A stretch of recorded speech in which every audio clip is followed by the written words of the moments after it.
Great. Welcome, everyone, to Engaging Alumni, a conversation with best-in-class liberal arts colleges. I am here with my colleague, Peter Fissinger, CEO and President, Campbell and Company, and also an alumna of the College of the Holy Cross in our Chicago office. And joining us in our Seattle office is Kate Roosevelt. She's our Executive Vice President with Campbell and Company and a Colby College alumna. We're excited to have with us today Tracy Barlock, Vice President for Advancement for College of the Holy Cross, and Dan Lugo, Vice President for College Advancement at Colby College. On behalf of everyone attending today's webinar, thank you so much for sharing your insights and experience with us. We're really excited to have this conversation. Before we begin today's presentation, I'd like to quickly review some logistics for those of you who may be new to our webinars. So first, to ensure that you have the best webinar experience possible, close any other programs other than GoToWebinar that are running onto your computer. Call in using a telephone instead of using your computer speakers. Move away your cell phone from your computer. And if you experience any visual issues, you can send a chat to Campbell & Company or contact GoTo at 1-800-263-6317. Today's webinar will last about 60 minutes, and you will earn one continuing education credit, and that is good for certification with CFRE International. About an hour after the webinar, you will receive an email from GoToWebinars that includes a web address to download your certificate, as well as information on how to sign up for our next webinar.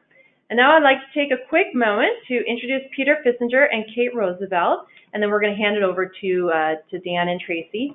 Throughout his 30-plus years in institutional advancement, Peter Fissinger, CEO and President, Campbell & Company, has designed and implemented major capital fundraising, annual giving programs, planned giving programs, and marketing and publication efforts. He is Vice Chair of the Giving Institute, a member of the Board of Governors of YMCA of Metropolitan Chicago, a member of the Council for Advancement and Support of Education, a past Chair of the Giving USA Advisory Council on Methodology, and a past President of the Chicago chapter of the Association of Fundraising Professionals. Kate Roosevelt is Executive Vice President at Campbell & Company, where she serves on the Executive Committee and oversees the firm's Northwest and West divisions. In her clients' work, Kate's intelligence and calm in the storms guidance has helped nonprofit organizations raise more than $500 million. Kate regularly presents on fundraising topics at local and national conferences and is an active member of the AFP Advancement Northwest. As a volunteer, Kate is a trustee of Colby College, her alma mater. She has also served in leadership positions on the boards of several Seattle area conservation and affordable housing groups. So with that, I am going to hand it over to Peter. Thank you, Sarah. Let's see if we can get my computer to show the current slide. Thank you. Why is it not advanced? Sorry. Keep going. Okay, I will.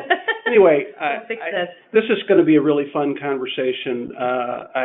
I'm a proud alumnus of College of the Holy Cross, and really proud of all the good work that the college does in keeping alumni engaged, and really happy that Tracy was willing to join us today. Tracy, I wonder if you might be able to just give us an overview, a little bit of yourself, your role in the depth and breadth of the Advancement and Alumni Engagement Program. Sure. Thank you. And thank you, Peter. Happy to do this, so really happy to have you joining me in this conversation. I have been at Holy Cross for 6 years as the Vice President for Advancement, but I have a 32-year history in higher education advancement work. And I started my career as a Director of Alumni Relations at my alma mater at Colgate. So I have a deep connection and I think affinity for the importance of engagement overall as part of the foundational aspect of what advancement work is all about. And as you pointed out, or it was pointed out earlier in the conversation, I think that my experience in higher education has wholly been at liberal arts institutions, where I think we draw a lot of I think, pride in the way in which we associate as a community. And so the kind of ways in which we engage our graduates and our prospective donors, our parents, our campus communities, really does build, I think, an important pipeline for how, their lives interact with us, ongoing as alums. And so my role at Holy Cross involves alumni relations, trustee relations, stewardship, donor relations, fundraising, all of the components that you would imagine make up advancement. So engagement at all of those levels is significantly important and a big part of what I think about each and every day. Thank you. Kate, why don't I turn it over to you and you can introduce our friend from Colby. Thank you, Peter. Dan Lugo, welcome to the webinar. I'm really grateful that you have joined us today. I know this is a busy time of year for all of you on college and university campuses as a new academic year gets underway, so a special thanks in that regard. And Dan, you and I now have known each other for the better part of 3 years since you arrived at Colby as the Vice President for College Advancement. And it'd be great to have you say a few words about your background and sort of what your purview is at Colby these days. Thank you, Kate, and really appreciate being a part of this webinar, and thank you to Campbell & Company and to Tracy for engaging in this, I think, really important conversation. So I like Tracy, I'm a deep believer in the mission of our liberal arts colleges, and this is the third one of these liberal arts colleges that I've worked for in the past 15 years, coming from Carleton first to Franklin and Marshall and now to Colby. And at Colby, I'm the Vice President for College Advancement. And I get to lead an engagement and fundraising shop of some 60 fantastic of co-workers that work at this incredible national liberal arts college in Waterville, Maine, with 2,000 students and a little less than 22,000 alumni of record. In our shop, we have Alumni Relations, all of our development functions, our annual fundraising, and our corporate and foundation relations work. And we are currently engaged in a pretty transformative, comprehensive campaign, our Dear Northward campaign, which has a goal of some $750 million. And at the 2-year point, we're ahead of 416, so we're feeling pretty good at getting out of the gate, but there's a lot more to go. A sense of our benchmarking, we aspire, like Holy Cross, to have the majority of our alumni participate in our annual fundraising. We have been in the last couple of years around 42% and 41% of our alumni participating in the annual fund. And we like others have seen really wonderful increases in the revenue that we've been receiving from our annual fund and from all of our philanthropic work. So an exciting time to work in this field. It's an exciting time to be a part of Colby, and I'm looking forward to continuing this conversation. This slide, please.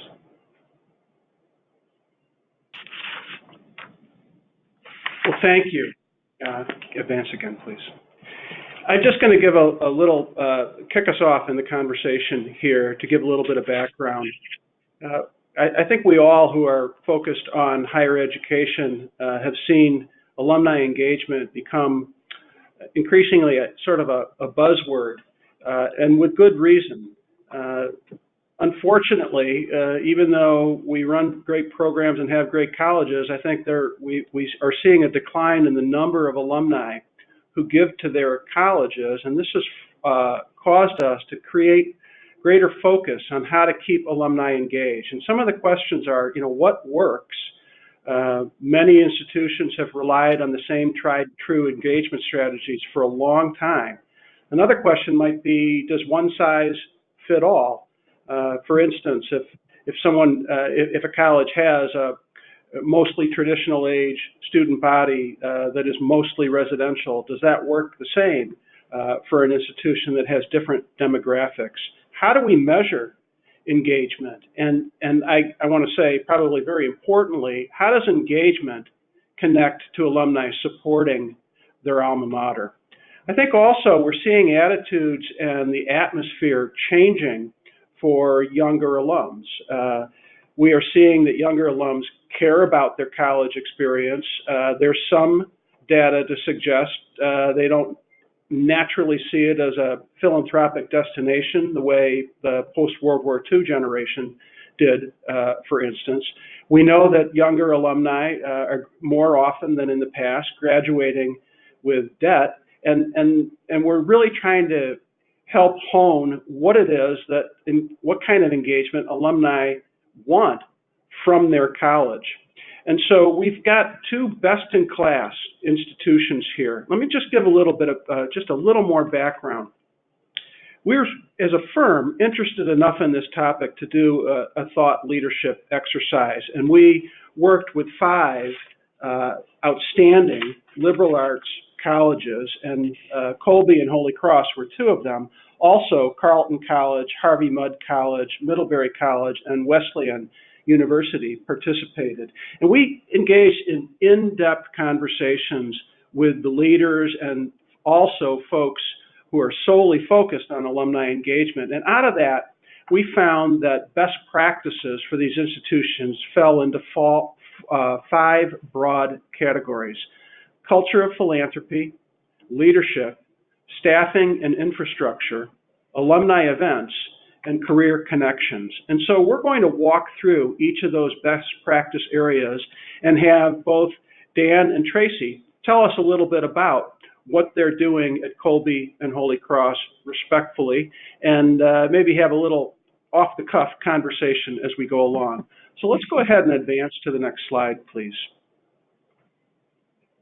So, culture of philanthropy. How does one build a culture of philanthropy while students are on campus so that perhaps they're more responsive to engagement activities and thinking about supporting their college as they move on to graduate school and professional lives?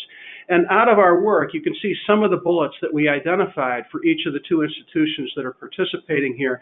And Tracy, let me just ask you to talk a little bit about the work that you and your team does at Holy Cross to build a culture of philanthropy with students while they're still on campus and before they've left you. Well, I think it's a hugely important place to start, right? Because students don't always naturally come to school with this proclivity to understand what it means to give back or with an obligation to give back. And so I think it's really imperative that we engage them while they're students on campus.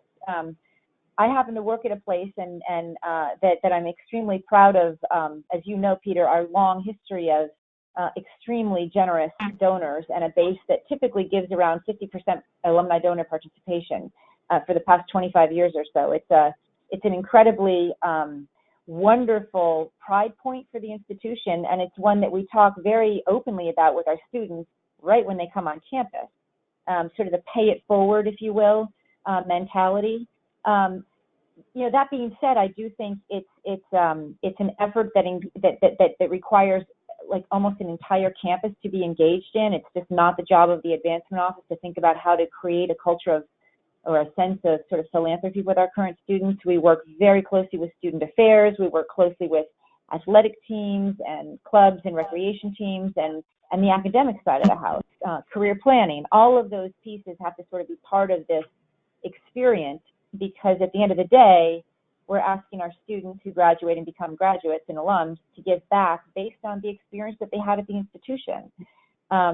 And I also think it's really important as our students come on campus that we teach them in appropriate ways, that they're there because of folks who come before them, and that many of the benefits that they're receiving are in large part because they were generous benefactors. There are people who worked very hard to create the kind of campus atmosphere and opportunities for them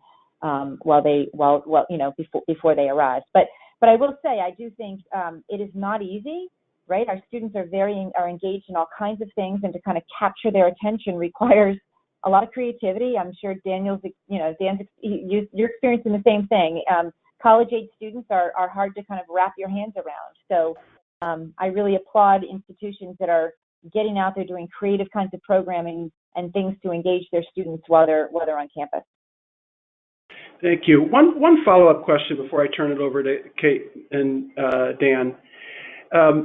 Holy Cross is a Catholic Jesuit institution, and those of us who are familiar with the Jesuit mission know that the focus is men and women for others. There's a great service focus in the mission. And what opportunities might this give Holy Cross around engagement that's related to the faith-based aspect of the institution? What opportunities are there, and what has Holy Cross tried to do to enhance that sense of connection? Yeah, that's a great question, and I think it's again a part of our history and our culture is to create that sense of understanding of what the Jesuit charism is all about, the men and women for others, and we also use the phrase mind, body, spirit, and community, and the community aspect of it, something that's hugely important to our students and to our faculty and staff, creating this sense of obligation to each other, to oneself, and to others in the world. We have an enormous number of students who participate in activities in the greater Worcester area. So the numbers of students who participate in sort of classic, if you will, opportunities to work in the city, work, and other opportunities to do service trips, those kinds of things is extremely high. It's one of the largest participation groups for our students. And I actually think that coming in, students come in, many students understand that as part of our mission. Others get it very quickly because it's sort of it's what you see is what you get when you come here. I actually do think that helps us a little bit create this sense of maybe not philanthropy in their minds, but of giving back and the importance of service, and then it's our job to sort of translate service into philanthropy. But I do think we start early with a sense of our students understanding that their job is to make this world a better place, ultimately. And I do think that helps create that kind of culture. Yeah, thank you. And I'm sure that's not limited to Jesuit institutions. So Kate and Dan might tell us a little bit about Colby and its approach to student philanthropy. Kate, let me turn it over to you. Thanks, Peter. So Dan, this is obviously, I know, something that you and your team think a lot about, which is that the journey to alumni engagement begins when people are students at the college, and that if we do our job well in engaging students in learning about philanthropy and the role that philanthropy plays in really enabling the transformative experience that we offer at Colby, it can pay dividends for many years to come in terms of how connected someone feels to the college, how they think about giving back to the college and supporting students who follow them. So I wonder if you might share just a couple of thoughts from, over your last 3 years at Colby of the things that you feel are really making a measurable difference when it comes to engaging students before they graduate in thinking about the role that philanthropy plays at Colby. Yeah, no, I think this is an important topic, and we focus on it quite a bit. I think there's room for growth in everything that we're doing, and we're eager to learn from others. We do, one of the things that you can't substitute is having an incredible student experience, and what we have to do is connect that incredible student experience to the fact that people before them took action, prioritized Colby as a philanthropic destination to make those experiences possible. That's always the interesting disconnect as I talk to young alumni that talk about their amazing experience. And, if there's ever a moment of not being interested in passing it forward, that they didn't really get that articulated well enough, whether that's Colby or at other institutions. I think we're in this wonderful campaign that allows us to highlight philanthropy in action. When we launched our campaign last year, it was very, very important to us to launch it on campus and in our home city, and to have hundreds of our students be able to attend the launch and to see, those donors that made that leading impact on their experience and why it was so transformative in their lives to be able to be a part of that. So I think that's an important thing.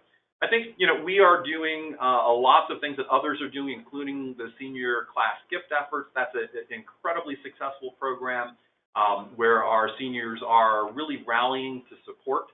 The next level on that is how do we sustain that? And now that senior class gift committee has become a true ambassador group for philanthropy on our campus. And they have a series of events that they create every single month that really highlights, how philanthropy is making an impact on the student experience, almost on a day-to-day basis.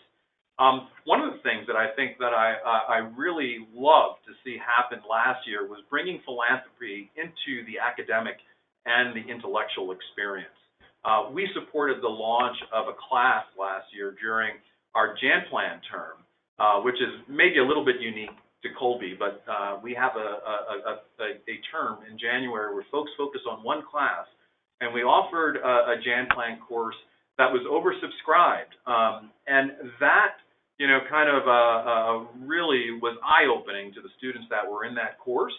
And they have, from that point on, been very, very inquisitive and engaged in how philanthropy really impacts Colby, and being inspired to get involved in philanthropy and other great nonprofits and in the community. So I think there's a lot more that we could do. I think we have a great opportunity that's going on right out the window behind us as we have our new student orientation going on.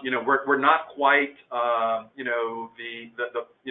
Princeton or wherever place where we trot out that incredible leader that says, you're here and you're going to give, kind of on day one. But we're getting there, and I think everything that we can do to make this 4 years a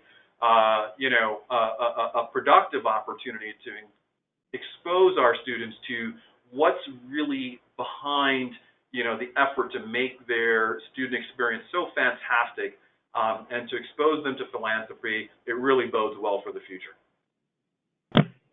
Thank you. Thank you. Should we move to the next slide, Peter? Please, and we're going to stay with you to lead that off.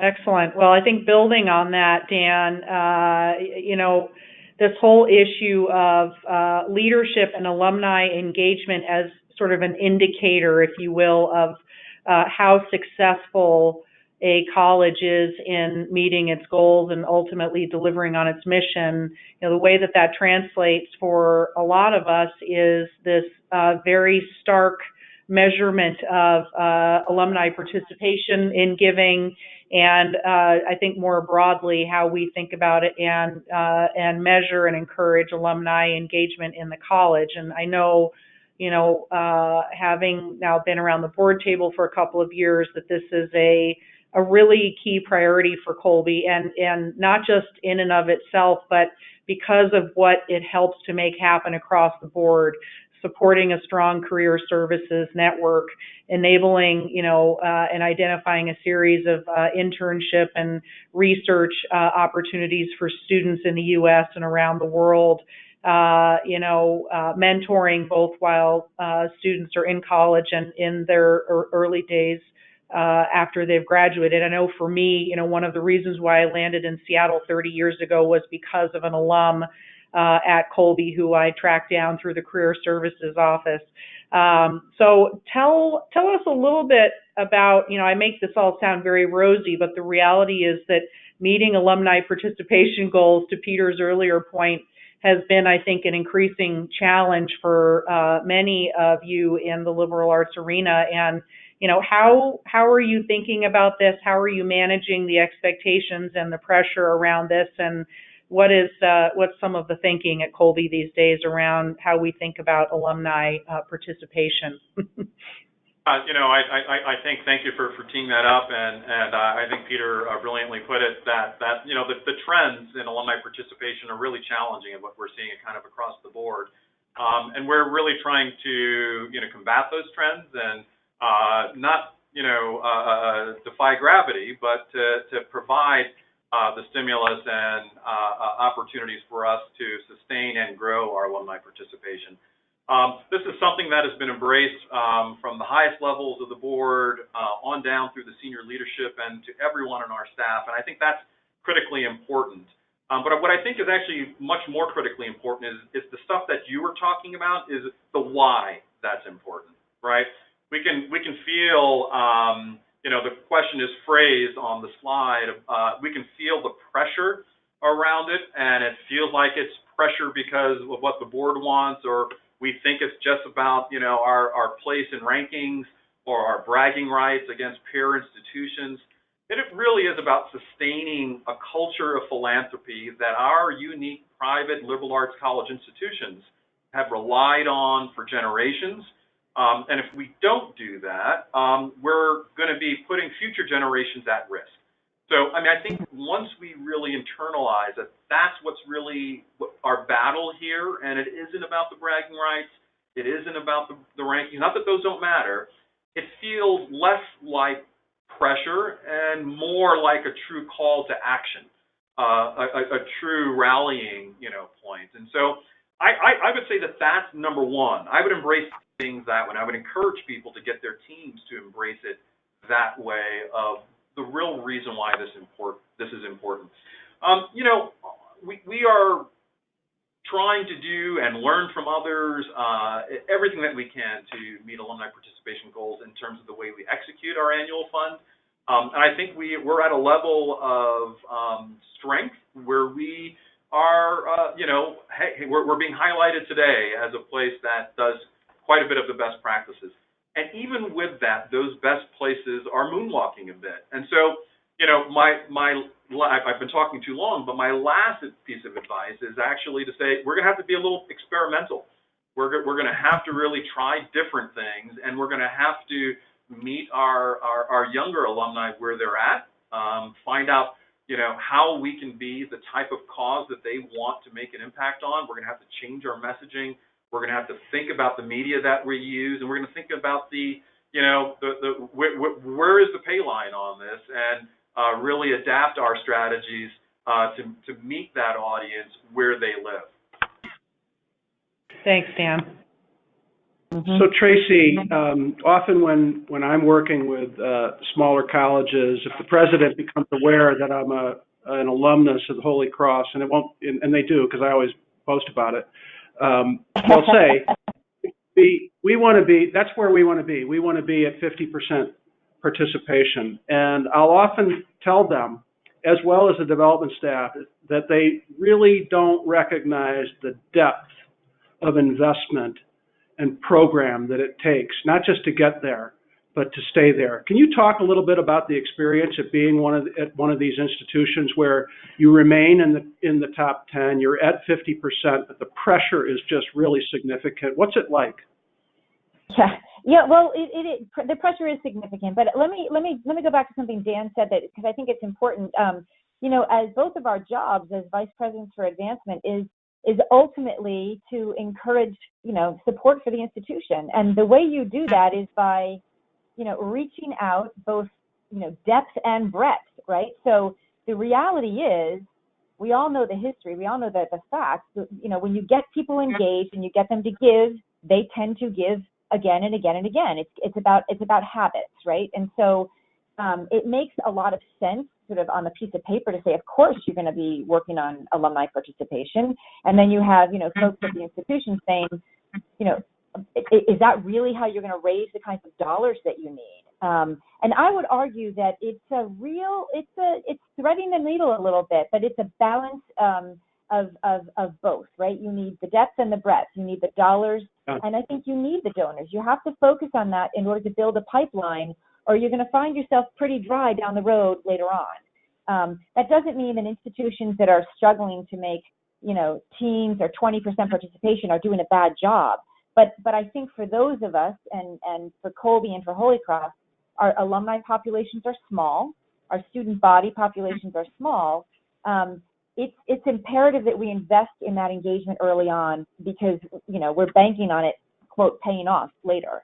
I have to say it's a huge pressure, and I want to say it's a big challenge. I call it, sort of internally we say, what's it cost to chase that number?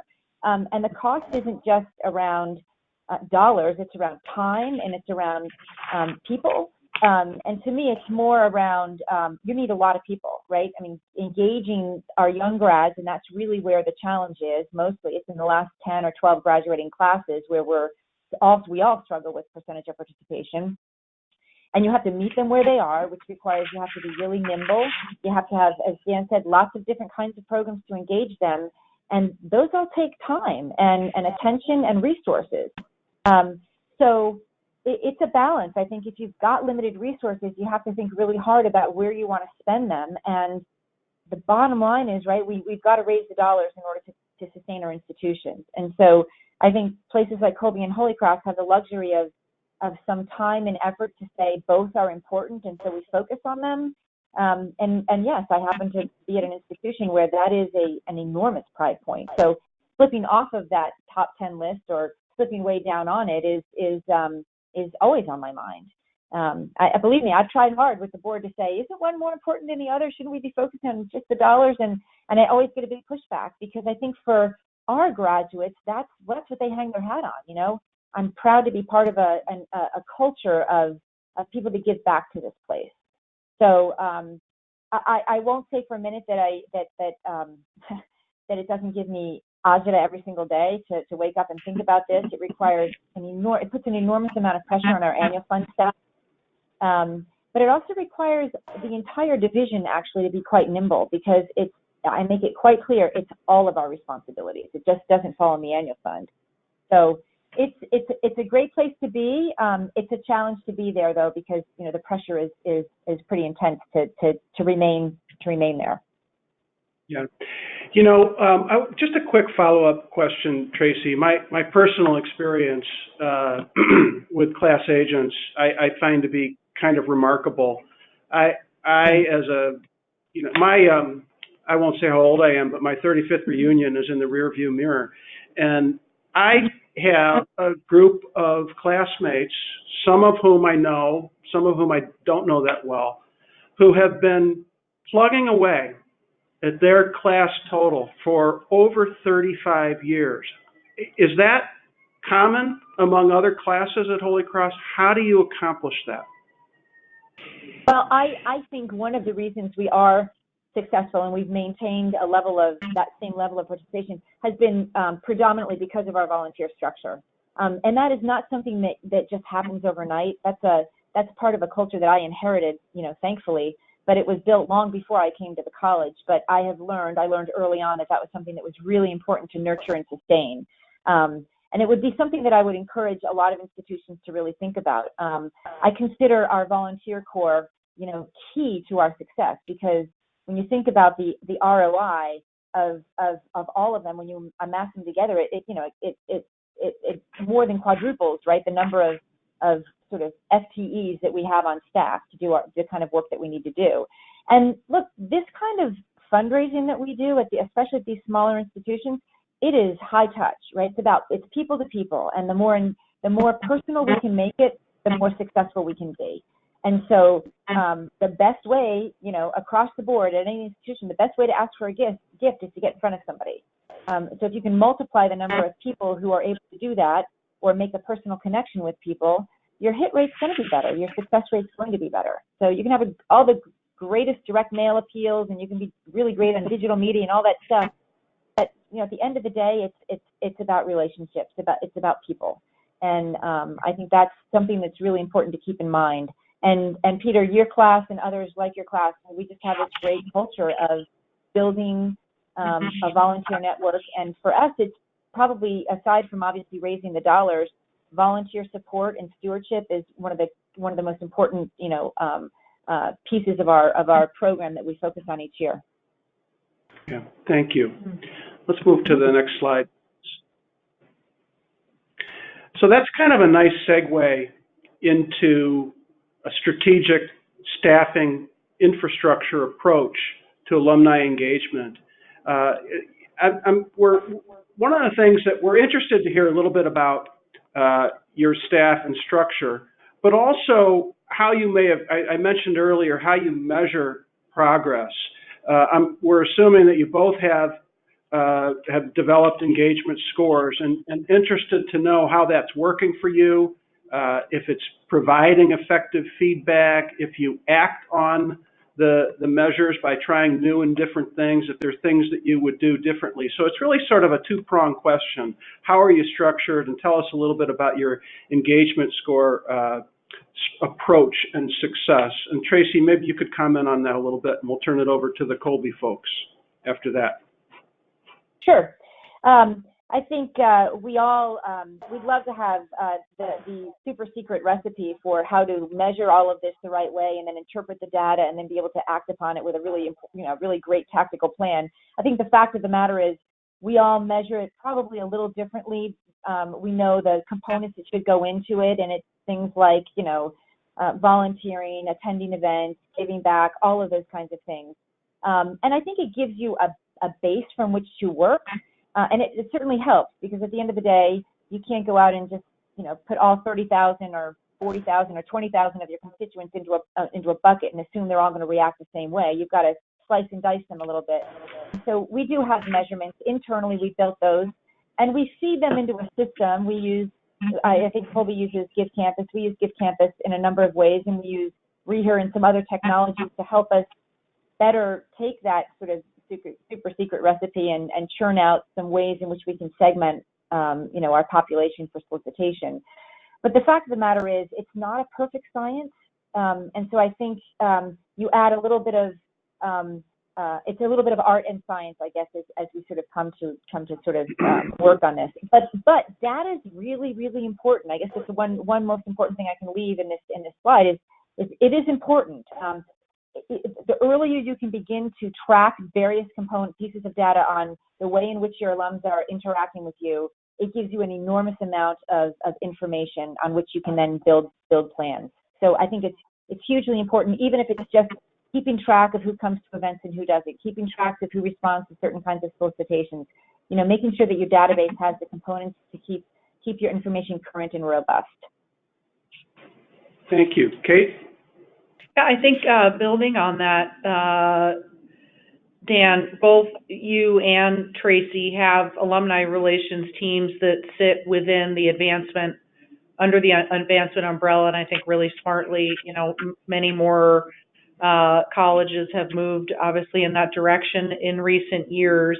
Can you just say a couple of words about sort of how the alumni relations or alumni engagement work is staffed and organized to the extent that it's, vested within that team or more broadly held? And then, any thoughts that you have on the scoring methodology that Colby has developed, and, to what extent you are considering or might be considering doing anything differently in that regard in terms of how you think about measuring and tracking alumni engagement across the years. Yeah, I think it's important, and if I was at a shop that didn't have alumni relations embedded, I think I'd be advocating strongly to make that happen. As you've hinted that some places don't have that. So number one, I think it's an important aspect of our work, and the alumni engagement fuels everything that we do. We do have a distinct group that is led by a director, and we have 6+ folks that are there, student workers, and there's a defined mission and org chart around that work. But we all contribute to that. They support a whole slate of events and opportunities and reunion and everything else that you can imagine, and support the network that we're creating with our new Davis Connects program, which is the reformation of what a great career center should be. So they play a really, really, really key role. And I think we also see that our alumni engagement and our fundraising is a lot more porous than some places. There definitely isn't a firewall between those two endeavors, and that meets our culture pretty well, and we are lucky to have talent that are comfortable around that kind of gray area. We're all fundraising and we're all fundraising simultaneously. I would say that in terms of our engagement score, we have an engagement score, we use an engagement score. Like Tracy highlighted, it takes in a lot of data points around, we would, look at all of the treasure time talent event stuff, the touches that people have with regional and on-campus events, the different weighting that we have for, the giving that they do, whether or not they are involved in different societies. That's all kind of weighted into a score that's constantly, changing. And we use that for communication choices. We use that amongst our gift officers as we're prioritizing the work of who we see. It's really helpful for us to identify new volunteers to see who's been most active. And it's also been helpful for our alumni organizations to really create a methodology of comparing apples to apples as they start to think about recognizing and creating awards for alumni engagement and achievement. So those are some of the, I think, traditional ways. We're very excited about, getting more into the stuff that happens on the web, the stuff that happens in social media, to see who's really might not come to campus for every event or to their regional club, but they might be liking all of our content. They might be the best advocates that we could ever imagine. We really need to start capturing that type of information and leveraging it. We're very, very fortunate to have an assistant vice president on our team who has a data science background. And, the promised land for us is how do we get that data, which is wonderful and descriptive and useful, how do we get it to, predicting behavior? In another life, I worked in admissions, and that predictive, analysis is a lot further than what we're doing yet in fundraising, because they're trying to predict the outcome of who's going to show up, who's going to say yes to, that admissions offer. And I think that there are parallels of us. We have such a rich, big data set, and I think the more work that we can do, the more projects that we can create for our computer science majors and teams, to think about what's predictive about all of this data that we have, so it can really influence our behavior rather than have it be, reactive and not as integrated into our strategy. Agreed. Kate, I think we're staying with you on the next slide here. That sounds great. Yeah, thank you for opening up that new frontier, Dan. I think you hit the nail on the head that, the holy grail of predictive modeling could help us all a lot. When we think about, obviously a key engagement tool, and I think this is the fourth of our 5 best practice areas that we wanted to talk through with you two today. The, what's old is new again, or what's new is old again, or what have you, when it comes to organizing and engaging alumni through events. This is something that is very near and dear to my heart as a Colby alum who, if I were not a trustee and involved in a fairly close way with Colby, my chances of visiting campus and engaging with the college would be very limited. So I've really enjoyed the events that Colby has organized here in Seattle, and I know for people who are farther afield and outside of sort of the New England core of Colby, that's been a really important touchstone for people. So would just love to hear you say a little bit about your current thinking about the broader question of how to engage alumni outside of sort of the immediate geographic footprint of the college, and sort of along with that, when you do have the opportunity to bring people to campus primarily through reunions, what are you experiencing, first of all, in terms of attendance at reunions, and any advice that you have for colleges that may be experiencing a decline? Knowing that I'll be on campus next June to celebrate my 30th reunion, I'm going to be listening carefully to what you have to say. And you're part of an incredible class, so as usual, your class will be a shining example. Events are critically important, and getting folks both to get back to reconnect to Colby on campus here in Mayflower Hill and Waterville is important, but meeting our alumni, parent and friend audiences, in their regions is super important too. We are, trending, we've always been a national institution. We are trending to be an increasingly more complex and diverse and geographically diverse community. And as a result, for our engagement purposes, our networking purposes, our recruitment purposes, we've got to be a bigger player out by you in Seattle. We just have to be. And so I'm happy to hear that you're starting to notice that the quality of our events out in Seattle are picking up, and we need to continue doing that. We are excited that last year our alumni engagement team supported 142 events around the country and around the world with over 10,000 attendees. So it's a big effort and a big mission to do that, and we think that there's substantial return on investment in it.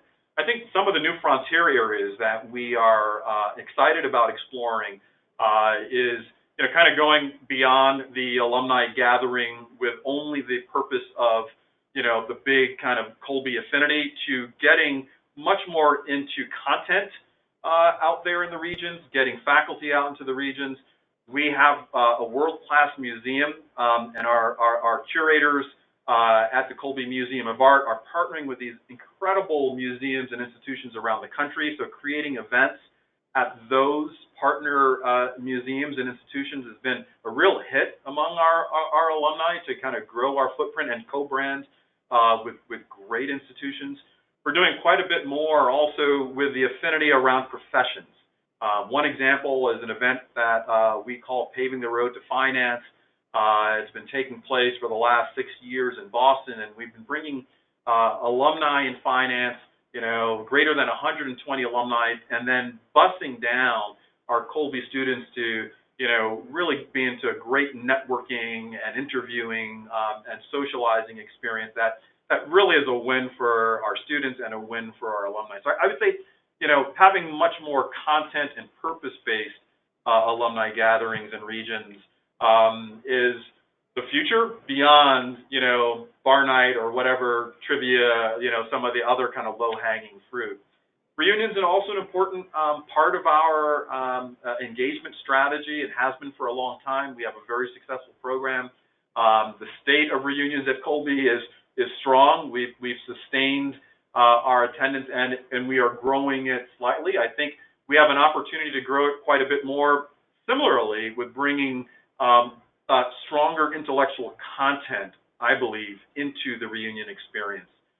We used to separate out our alumni college, which was, kind of a one-week experience of classes away from reunion, and we're going to be merging those things because we think that we've probably gotten, all of the juice out of the orange for the folks that just really, really love Colby and want to see their friends. Those folks come.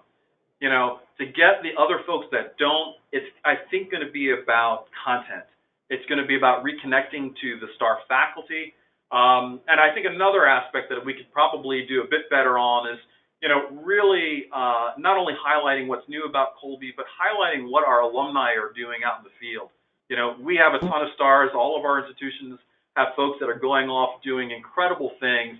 And how do we put them on a platform that's sustaining and that really gets the classes excited and gets other, alumni excited to come back to see what their peers are doing. So these types of events are critical, to our success currently and to what we're going to do in the future. Well, first of all, Dan, let me thank you and Colby for putting Kate on the board.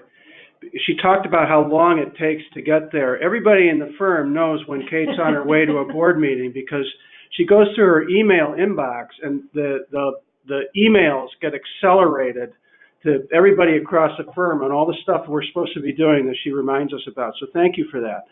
Anyway, let me, Tracy, I am always impressed with the palpable presence that I feel here in Chicago, and I know we're the third largest city in the country. And we're interested in anything you may want to share about how you engage alumni in your regions. But I was particularly interested when we prepped for this webinar last week, and you talked about the results of the online faculty course, a way for people to be in touch, through social media and really spotlighting the academic focus at Holy Cross. Can you tell us a little bit about that? Yeah, I can.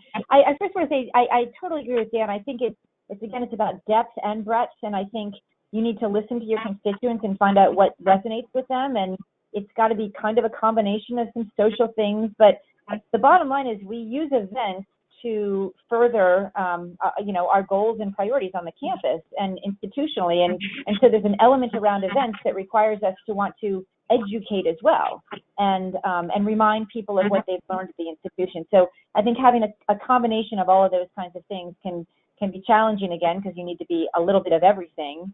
But it does help you, I think, also hone in on what's most important as you're communicating externally. And like Colby, we are, a Northeast New England kind of entity, and for us, we too think about how do we move south and west, and those are hugely important because both institutions that we're talking to here are, we're global, but we need to be more national and not so sort of Northeast focused. So last year, we've been hearing from our grads all along, as every institution, you have sort of your star faculty members or those classes that we're sort of everybody remembers taking. And so we decided to try, since so many of our graduates are participating and engaging with us digitally and online and in other ways, we decided we would try, taking some of our coursework and putting it online and seeing what would transpire. So we took one of our star faculty members who teaches a class on the Irish American experience, which is perfect for a New England Catholic Jesuit institution. And we put together a course that was pretty robust. It's a 6-week class, and you meet once a week, and you have reading and all this sort of stuff. And we thought, what the heck, we'll try this. We recorded it, and it happens to be a faculty member who also has a podcast. He's very adept at this kind of presence, and so we knew it was going to be, the content was going to be good. And our goal was to try to have between 150 and 200 people engage in this. And we had over 1,200 people sign up for this class. It was shocking.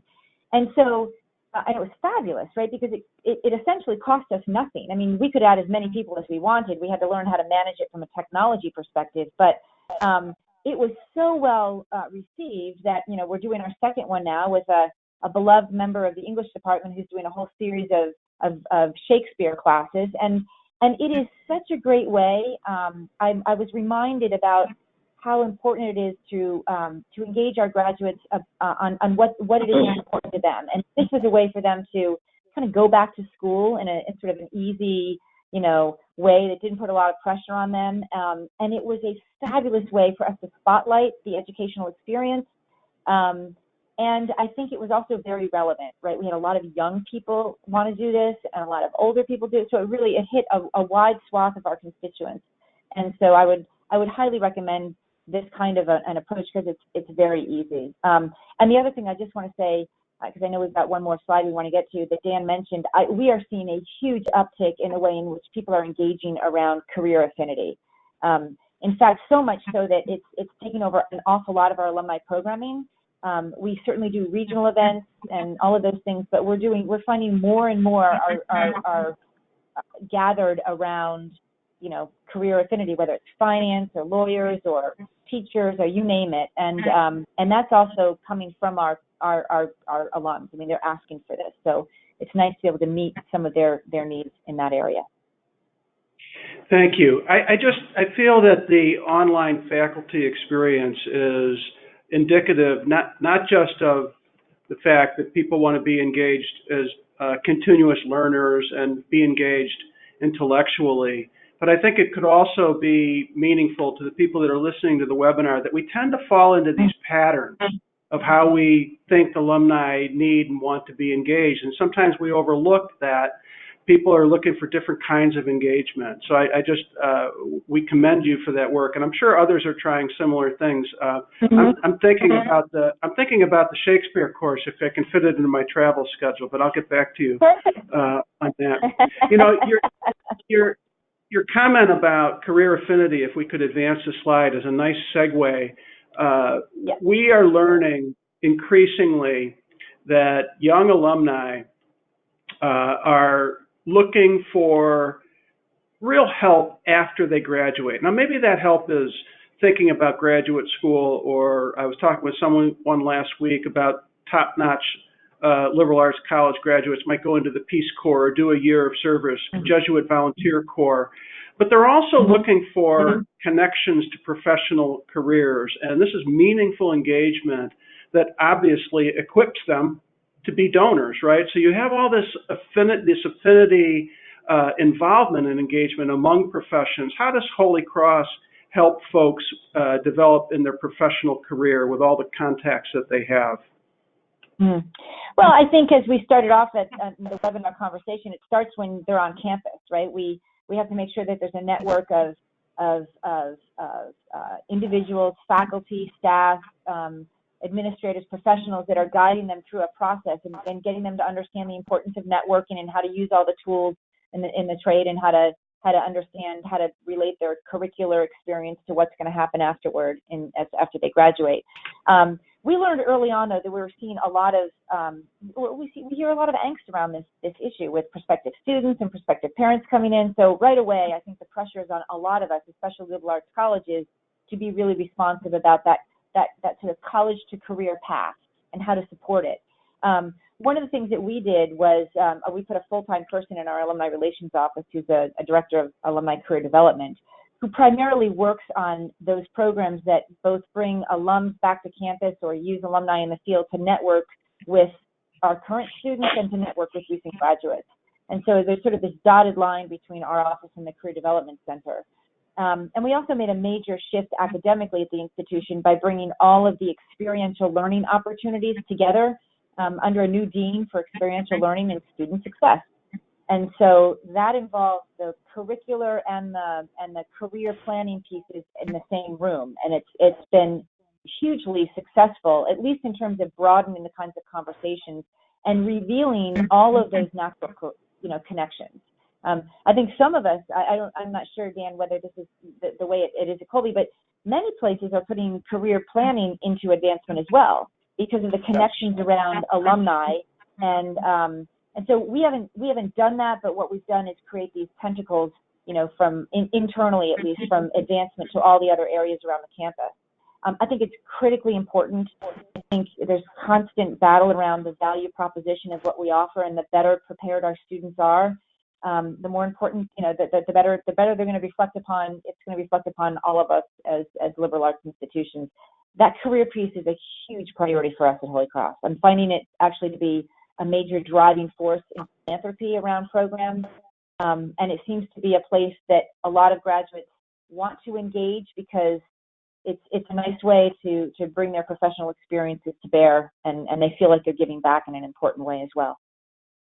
Yeah, and at the risk of stating the obvious, if one has college debt and one does not have a job, one is not a good donor prospect, right? So we have just a couple of minutes, and Kate and Dan, maybe you can add to this conversation about career connections a little bit.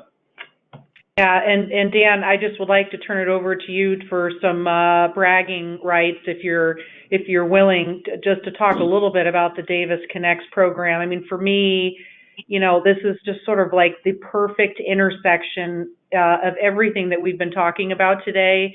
It's an example of transformative philanthropy, the gift that established the Davis Connects program, and it, at its core, I think, is really about providing a transformative student experience, and then ultimately helping students to stay connected to the college and find their way in the world once they have left Waterville. So would love to ask you to say a few words about what you think the meaning is of this program and perhaps the impact that you're already seeing.